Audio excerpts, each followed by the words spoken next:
हरियाणा सरकार, हरियाणा से बाहर जाकर बनाओ सरकार, क्योंकि हमारे युवा नाकाबिल, नकारा, कंधे से ऊपर कमजोर। आपकी ही सरकार और आपके ही कमीशन को यहाँ का युवा नकारा, नाकाबिल लगता है, वरना यूपीएससी तक में हमारे युवाओं ने डंके बजाए हैं, इतनी भारी मात्रा में चयन लिया है, आईएएस में सिलेक्ट हुए हैं, लेकिन यहां हरियाणा के एग्जाम में पता नहीं क्यों चयनित ही नहीं हो पाते हैं। कारण क्या है? नाकाबिल तो नहीं है, कारण आपकी मंशा में खोट है। एडीओ का एग्जाम हुआ था, 600 पद विज्ञापित हुए थे, जिसमें से अंत में केवल 42 ही सिलेक्शन हुए। 42 में से 23 जनरल कैटेगरी के सिलेक्शन। जनरल कैटेगरी की मैं बात इसलिए कर रही हूं क्योंकि हरियाणा के बाहर के युवा केवल जनरल कैटेगरी के अगेंस्ट ही कंपीट कर सकते हैं। तो 23 उन सिलेक्शन में से 16 अभ्यर्थी हरियाणा से बाहर के चयनित हुए हैं।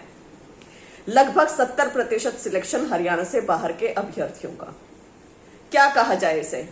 हालांकि ये संवैधानिक रूप से ठीक है, हम इसको चैलेंज नहीं कर सकते हैं, लेकिन हम अपनी सरकार को ये तो कह सकते हैं कि आप हमारे युवाओं के लिए कोई प्रोटेक्शनिस्ट पॉलिसी लेकर आए।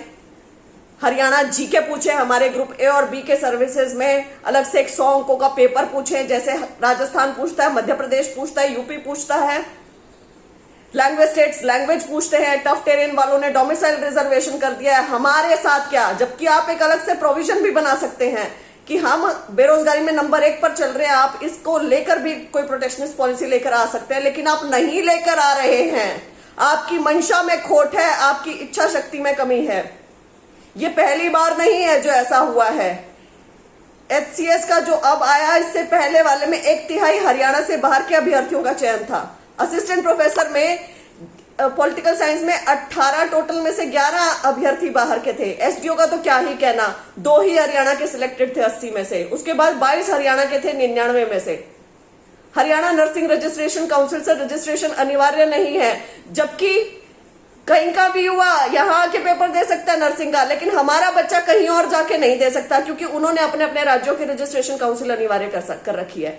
ऐसे ही हरियाणा वेटरनरी रजिस्ट्रेशन काउंसिल की अनिवार्यता यहाँ खत्म कर दी है। कहीं का भी युवा यहाँ आके पेपर दे सकता है, लेकिन हमारे वेटरनरी के बच्चे किसी और राज्य में जाके पेपर नहीं दे सकते हैं। क्यों आपने हरियाणा को धर्मशाला बना दिया है? क्यों आप हरियाणा के युवाओं के पीछे पड़ चुके हैं? जैसे कि आप इन्हें बेरोजगार ही रखना चाहते हैं। ग्रुप सी और डी का हालात हम देख ही रहे हैं, सीईटी हम देख रहे हैं ना, ग्रुप सी में क्या किया है आपने। मौका तक नहीं दे रहे हैं हमारे बच्चों को। हम अभी तो ये नहीं पता है कि ग्रुप सी और डी में हरियाणा से बाहर के कितने लगे हैं। अफसर लेवल पे तो आप भर भर के बाहर से लगा रहे हैं। क्यों है ऐसा?